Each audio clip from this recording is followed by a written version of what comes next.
చేయడానికి సహకరించి కొంతకాలం చూసిన తర్వాత వాస్తవాల ప్రాతిపదికన ఏదైనా మాట్లాడితే బాగుంటుంది అధ్యక్ష.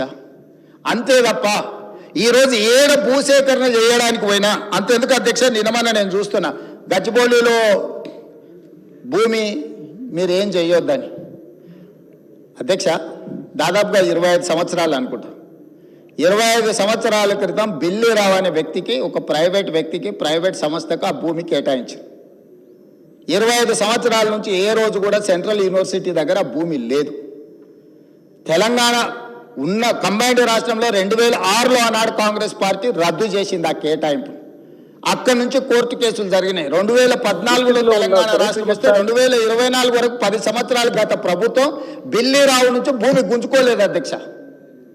నేను వచ్చిన వెంబడే సుప్రీంకోర్టు వరకు వెళ్ళి కొట్లాడి ఒక ప్రైవేట్కు ఐఎంజీ భారత్ అని ఒక ఫేక్ కంపెనీకి కేటాయించిందని ఆరోపణలు ఎదుర్కొంటున్న భూమిని సుప్రీంకోర్టులో కూడా కేసు గెలిచి ఆ భూమిని వెనక్కి తీసుకొని ఆ భూమిని ఈరోజు మనం అభివృద్ధిలో భాగంగా టీజీఐఐసి కేటాయించి అక్కడ ఐటీ కంపెనీలు ఇతర పరిశ్రమలు రావడానికి అవసరమైన లేఅవుట్ చేయండి అని చెప్పి ఈరోజు ఒక అభివృద్ధి కోసము ఒక కాంక్రీట్ ప్రపోజల్తో ముందుకు వస్తే ఈరోజు అక్కడ ఏదో రిజర్వ్ ఫారెస్ట్ ఉన్నట్టు, రిజర్వ్ ఫారెస్ట్లో అత్యంత ఏమంటారు జీవరాశులు ఉన్నట్టు,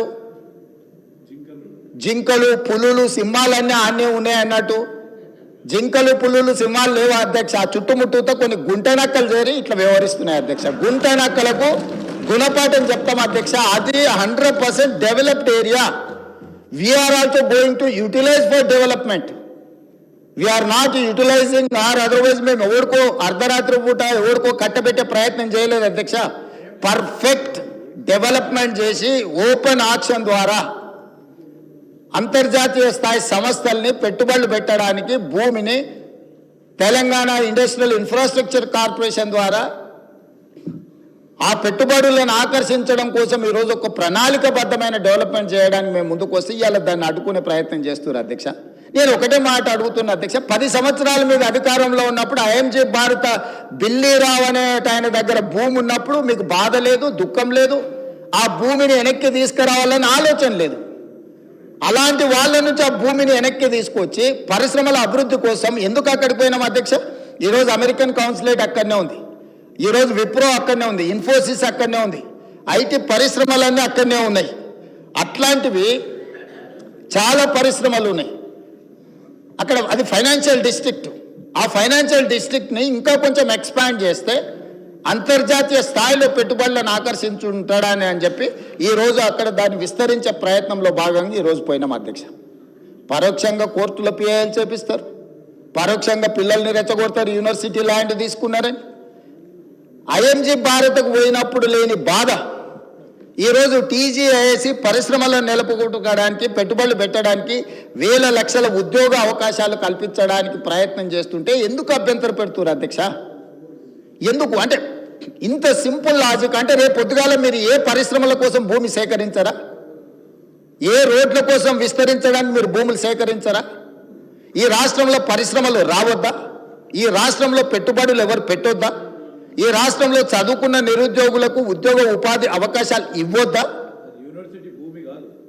యూనివర్సిటీకి ఏం సంబంధం అధ్యక్ష భూమి? ఆ భూమి ఐఎంజీ భారత్ అని బిల్లిరావుకు కట్టబెట్టిన భూమి 25 సంవత్సరాల తర్వాత ఈ ప్రభుత్వం ఏర్పడిన తర్వాత, ప్రజాప్రభుత్వం ఏర్పడిన తర్వాత సుప్రీంకోర్టులో కొట్లాడి వేల కోట్ల రూపాయల భూమిని వెనక్కి తెచ్చింది నేను అధ్యక్ష. సుప్రీంకోర్టులో ఉద్దండులైన న్యాయవాదులను పెట్టి వాదింపజేపించి సుప్రీంకోర్టులో గెలిచి ఆ భూమిని వెనక్కి తీసుకొని ఈరోజు ఎవరికో అర్ధరాత్రి పూట కట్టబెట్టకుండా పరిశ్రమలు ఐటీ పార్కులు చేయాలని, మల్టీ జోను మిక్స్డ్ యూజ్ కోసం చేయాలని చెప్పి ఒక మంచి ఉద్దేశంతో వస్తే దాన్ని కూడా అడ్డుకుంటారు. లేకులు రాకులు ఉన్నాయేంటివి? లేకులను రాకులను ఆక్రమించుకున్నది ఎవరు? ఎందుకు ఇవన్నీ వీళ్ళు ఈరోజు అడ్డం పడుతురు ఏంది అనేది నేను అది ఇంకో సందర్భంలో వివరాలు చెప్తా అధ్యక్ష. అదేవిధంగా అధ్యక్ష, హరీష్ రావు గారిని చూస్తే అప్పుడప్పుడు మళ్ళీ ఆయన నా పేరు తీసుకున్నాడు అంటారు. పేరు ఎందుకు తీసుకోవాల్సిందంటే నువ్వు నిన్న మాట్లాడిన దాని మీద వాళ్ళ పేరు తీసుకుంటున్నా. ఆమన్గల్ మా అత్తగారు ఊరు అంటే నేను అత్తగారు ఊరికి రోడ్డు వేసుకుంటున్నాను. అత్తగారు వాళ్ళ ఊరు వదిలి 5 దశాబ్దాలు అయింది అధ్యక్ష.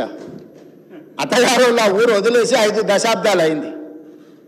ఫ్యూచర్ సిటీని వాళ్ళు పరిశ్రమల కాలుష్యంతో మొత్తం రంగారెడ్డి జిల్లాను సర్వనాశనం చేయాలని కుట్రపూరితంగా అత్యంత కలుషితమైన ఫార్మా కంపెనీలను అక్కడ పెడుతుంటే కలుషితమైన ఫార్మా కంపెనీలు అన్నిటిని ఒక దగ్గర కూడబెడితే అంతర్జాతీయ ఎయిర్పోర్ట్ కూడా కుప్పకూలుతుందని చెప్పి దాన్ని జాగ్రత్తగా జీనోమ్ వ్యాలీ ఏ విధంగా డిజైన్ చేసినామో అట్లా చేయడమే కాకుండా ఏమాత్రం కలుషితం లేని పరిశ్రమలకు భూములు కేటాయించాలి, దానికి అంతర్జాతీయ ప్రమాణాలు ఉండాలి, నెట్ జీరో సిటీ చేయాలి, ఏఐ హబ్ చేయాలా, స్పోర్ట్స్ హబ్ చేయాలా, ఎడ్యుకేషనల్ హబ్ చేయాలా, ఇట్లాంటివన్నీ మేము పెడితే వాటిని అడ్డుకోనికి ఆ రోడ్ అక్కడికి తీసుకెళ్ళి అధ్యక్ష రోడ్ ఆమన్గల్ కోసం వేయలేదు అధ్యక్ష, రోడ్ అత్తగారు ఊరికి వేయలేదు అధ్యక్ష.